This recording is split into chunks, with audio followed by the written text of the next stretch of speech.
palmarès. Nous allons débuter la cérémonie avec la remise du prix Dornano Valenti. Alors, créé à l'initiative de la MPA en 1991, le prix Dornano Valenti est remis par le Fonds culturel franco-américain. Il célèbre la mémoire de l'ancien maire de Deauville, mais aussi ministre de la Culture, entre autres fonctions, Michel Dornano, et de l'ancien président de la MPA, Jack Valenti. Le Fonds culturel franco-américain s'investit depuis plus de 25 ans pour développer les liens culturels entre la France et les États-Unis, et ce prix récompense un premier film français pour le faire connaître à l'international. Je laisse dès à présent la parole au président du jury du prix Michel Dornano, Jean-Guillaume Dornano.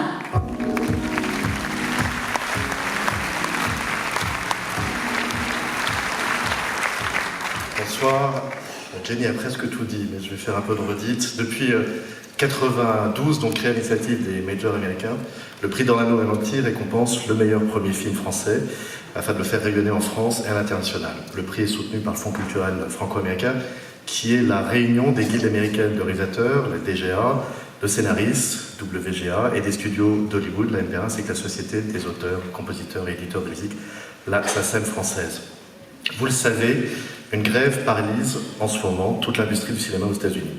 Et dans ce contexte, les guildes américaines qui représentent les scénaristes, les acteurs, les studios sont mobilisés exclusivement sur les négociations en cours. Aussi, les représentants du Fonds culturel franco-américain, qui est la seule organisation regroupant les réalisateurs, les scénaristes, les compositeurs et les studios américains, se sont astreints à un devoir de réserve.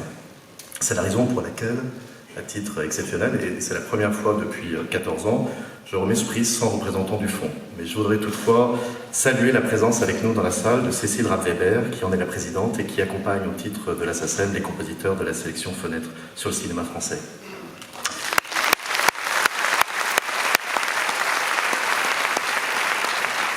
Alors Cécile, il va falloir qu'on en parle parce que c'est pas mal en fait d'être seule sur scène. Je pense que je vais bien m'habituer, donc il faudrait qu'on en parle pour l'année prochaine.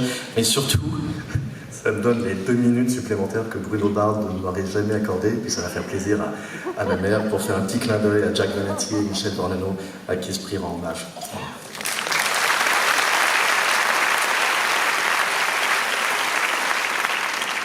Retour au cinéma. Au fil des ans, le jury, constitué de journalistes de cinéma anglo-saxon, que j'ai l'honneur de présider, a récompensé des films aussi talentueux et différents que Angèle et Tony, d'Alix Delaporte, Guillaume et les garçons à table, de Guillaume Gallienne, Les Chatouilles en 2018, d'Andrea Bescon et Éric Métayer, Les Misérables l'année suivante, vous vous en souvenez peut-être, et l'année dernière, Falcon Lake de Charlotte Lebon. Et cette année, le jury a souhaité récompenser un film au ton très personnel, réaliste, pertinent, un film que certains pourraient dire social, mais qui ne se veut pas larmoyant et qui surtout échappe au poncif, grâce à une maîtrise de la narration exceptionnelle pour un premier film et une galerie de personnages originaux, attachants et formidablement bien interprétés par une équipe de comédiens tous extrêmement talentueux. Ce film parle des liens familiaux, des mères, de leurs forces, de leurs faiblesses aussi, de leur amour surtout. Il évoque nos rapports aux autres, l'espoir de devenir, le tout sans manichéisme absurde, et avec surtout un vrai talent de raconteuse d'histoire et de cinéaste. Je suis donc très heureux d'accueillir avec vous sur scène pour lui remettre le prix Dornano Valenti 2023, Delphine Deloger, pour son film Rien à perdre.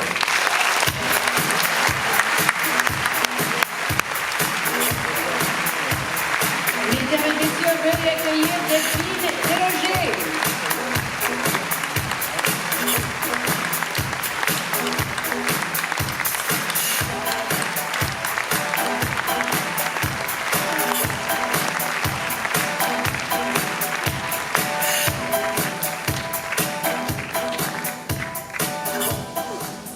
Bonsoir. Merci. Les mots étaient très justes. Et ça me touche énormément de recevoir ce prix.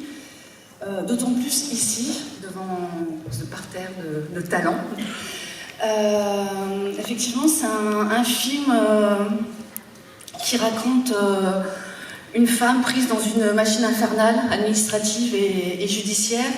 Et c'est un film qui raconte comment une société prend peur et comment elle peut faire tout dérailler. Ça raconte aussi comment une colère, quand elle n'est pas écoutée, devient une rage.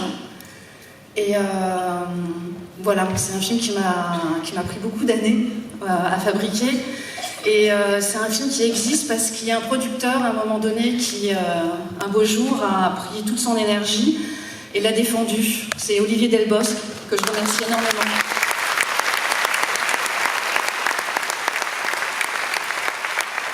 Je remercie aussi Ad Vitam, Alexandra et Greg, qui ont accompagné le film dès les premiers visionnages et qui m'ont jamais fait abandonner le geste cinématographique.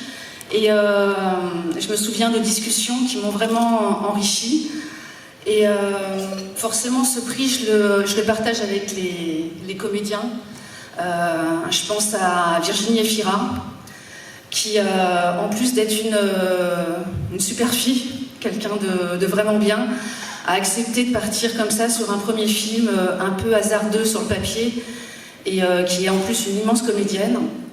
Je pense aussi à toi, Félix, tu es quelque part dans la salle.